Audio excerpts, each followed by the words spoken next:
Hey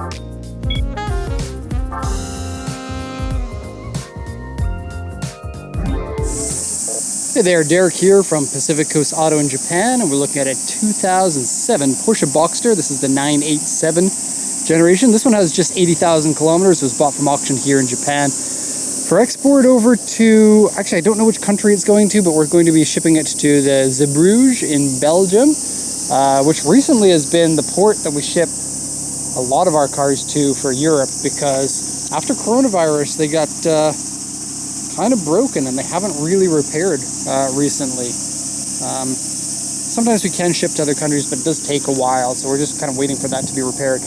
That said, it's not really that much of a challenge to inland transport your car from there. It is a big shipping port with all sorts of train yards to get those cars out. And so yes, Porsche Boxster is a mid-engine car. I just showed you the trunk, I just showed you the other trunk, the frunk, and the rear trunk. And yeah, no engine to be had. The engine is a 2.7 liter engine, sits midship, and I gotta say about the Boxster, a very good car, pretty easy to buy these in Japan. They're in good condition, albeit the last one we had on the channel was kind of a junky one, but for the most part, very good condition cars, easy to buy here in Japan, low mileage, and they don't tend to get any clicks on the videos compared to all of the other cars. You've got a Honda Beat, gets lots of clicks, even an Estima like that gets lots of clicks, and nobody's clicking on the Boxster, but everyone's buying them.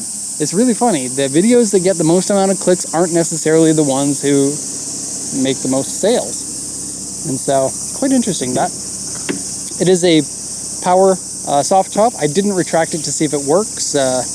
We just don't do that unless the customer asks us to. And of course, if you ask us to, we'll do it. But we just don't want to have that stuck in the open position and not able to close it for shipping, and then it has to be repaired in Japan, which something like that could be rather expensive repairing here.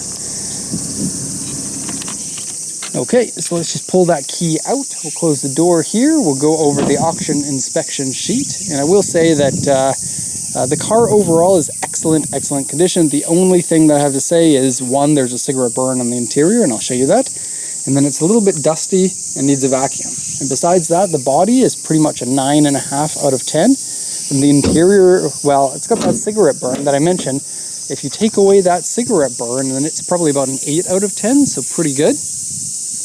And like to see it. These clean cars, I mean, it's incredibly dusty and dirty. There was a little bit of a bird poo on there, so I tried to get it off with my fingers, because you know I love to have bird poo on my fingers. Don't want to leave the bird poo on the paint for when it ships, and we don't have a facility to clean. Okay, so you can check the coolant here. You can't check the oil. So you're going to have to check that when the vehicle comes in. For the most part, Boxster is going to be well maintained here in Japan. Anyone who drives a German car, whether it be a Porsche Boxster, 911, an RS4, or even a Golf, they tend to get maintained really well here, because people know if you don't maintain your German car, it's going to be less reliable. And your other options are Japanese cars, which are kind of the opposite. You can not maintain a Japanese car and it will last forever. So here's the auction inspection sheet. I'll just pull it a little bit closer to me. Let's go ahead and translate this. It's a 2007 Porsche Boxster. This is the smaller engine of the two, a 2.7. And then the Boxster S of this generation got a 3.2 liter. And then the next generation got the 3.4 liter when the smaller four-cylinder engine went up to 2.9. But this is the early model, not the early model. This is the 987 generation. So you have the more modern looking headlights compared to the early model, but this is the pre-facelift version that still had the smaller of the engine. That said, this is a good engine for the size and the weight of the car. It feels punchy and fun. It has the handling of a mid-engine car, so it feels very unique, accelerating out of a corner, but it isn't the faster of the two. So better on fuel economy, maybe a little bit better in weight distribution because of the smaller engine with only 4 cylinders, but will save you a few thousand on buying this one with a smaller engine. Okay, auction rate 4, interior B, and that seems reasonable. Has power steering, power windows, leather, alloy wheels, spare key, warranty papers, owner's manual, and airbag. 80,429 kilometers is nice and low. And yes, the reason why a lot of people are buying Porsches from here to send back to Europe, including Germany, is that you can get them with very low mileage compared to what you can expect on a European or Canadian or Australian car.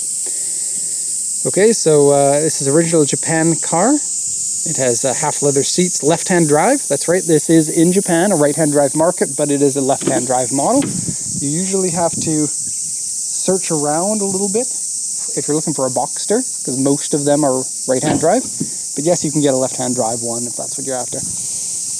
As with many German cars, it's very popular here to have a German car straight from Germany with a German hand drive and inconvenience yourself a little bit in Japan just to be cool. And I say that as if it's a bad thing. Not at all. I feel like it is cool to have the car that is straight from the motherland, so to speak. Does that sound right? Straight from the motherland? Sounds more like I'm talking about Russia. Pardon me. Okay, toll collection box there. Exterior, small scratches, small dents, wheel scratches, door mirror scratch. None of that really was noticeable. None of it. Interior cigarette burn, dirty, wear. Windshield has a rock chip. Here's the rock chip. I usually don't see them, but there you can see it. Okay. And it says driver's seat has a cigarette burn mark. It says AU2, A here, U2, A here, and A here. All of them are super minor.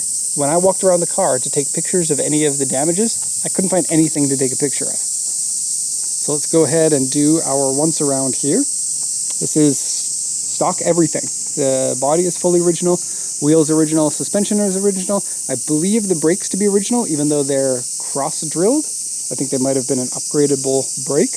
Or maybe all the Boxsters got cross-drilled brakes, I'm not sure. Stock exhaust, stock soft top in good conditions without any wear, without any kind of thinner areas, which you would sometimes find on a soft top that's been opened and closed several times. Okay. Barely any scratches on the wheels, if any. I didn't need to take any pictures of them. And I think everyone will agree that these later model ones with the headlights in a slightly different shape. Not later model. Is this the second generation? I think it's the first generation post-facelift. I think I just got pooed on by a bird. Oh, you nasty birds up there. Oh, yeah. At least it didn't get on my face. You missed. Okay, where were we? Side, underneath the front bumper's looking good. Side panel's all looking good. This looks like a big scratch, but it's just a little bit of mud. Oh, here's something. I don't really consider this to be damage in the car because this piece here is an original piece that's put onto the car to protect this section. And it's just a plastic laminate that's put on. You can get new plastic laminates to put on there. You do have to probably heat gun this to get it off, but the paint underneath should be in fine condition, and then you just pop a new one on. I'm sure a lot of manufacturers sell those online. It's a Michelin Premicy 4 tire. Here's something a little bit weird. The tires on the front are E2 marked for compliance. The tires on the rear aren't, but they're matching Premicy 4 tires. A little bit strange. They do both have DOT marks, and they both have the max load rating and the max pressure rating, but only the fronts are E2 marked. Kind of weird. And I think it's a, let's see, a 235 here and a 205 there. So you get a 3 centimeter narrower tire in the front, as is often going to be the case on a mid-engine car. Okay. You want to get that fat rubber at the back so you don't lose grip. That said, you're not going to lose grip. You're going to push it in the corners in this as hard as you can, and you're probably not going to lose grip because you just don't have the power that's necessary. Most of the time. Don't treat that like a challenge. I'm not going to want someone to import a Boxster from me and then wrap it around a pole or something. And then on this side, same thing.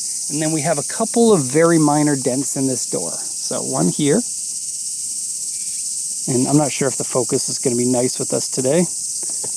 Because like especially on a black car, it's going to focus on what it sees in the reflection instead of just the door card itself. So those two door dents, pretty minor. Okay, on to the interior, and we'll go into the passenger side first.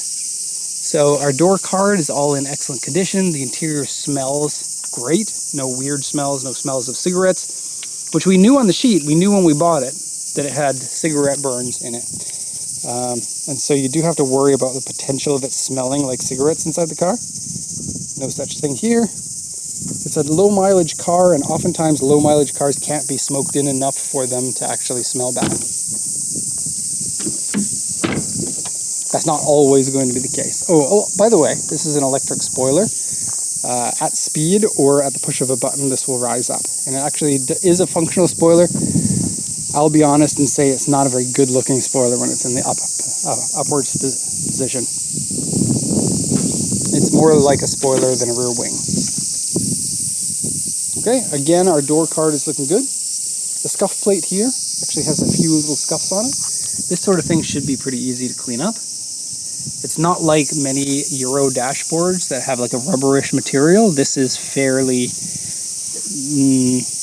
robust compared to them because it's expected to be scuffed with your feet as you get in and out of it. That said, I wish it were made out of a little bit of a better material, but I think you can probably treat that pretty easily. Seat. Driver's side seat here is a little bit of damage, so let me show you that. There's a cigarette burn that was mentioned, and there's an area that got a little bit of a repair. So I'll show that as well. Cigarette burn is right there in the center. You can probably hide it a lot by taking a marker and just making it black. Because it stands out because of the color mostly. And then the other wear is this section here, the edge has had a little bit of what looks like a product has been added to it, but it could be completely wrong. It could be just the leather wearing itself away.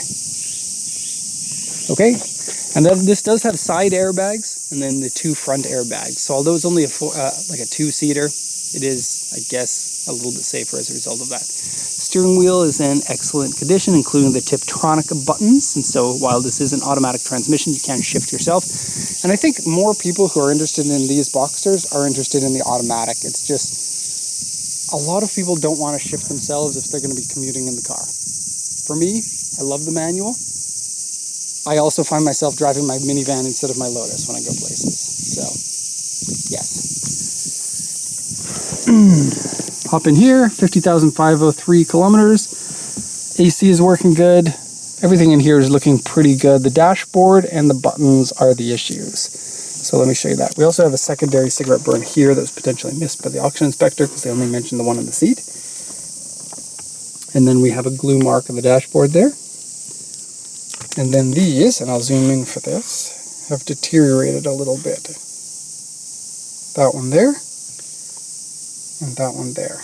I've seen it on a lot of them. It gets hot here in Japan, those buttons go mushy and like melty, and then they get easily scratched by fingernails. And it's unfortunate.